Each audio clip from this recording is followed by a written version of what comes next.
Hi YouTube. I'm gonna show you this gun carrying droid.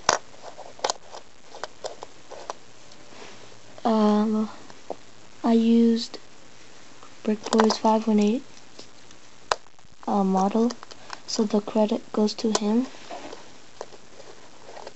Yeah. So you can take the guns out, and then it's a little car thing. You hold 4 guns, blasters. This is how you get them in. You stack them like that.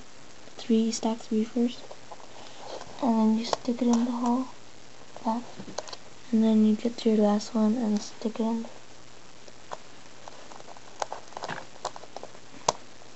And that's it.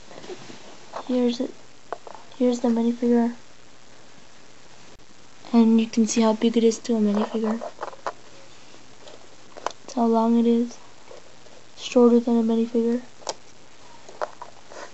Yeah. Bye.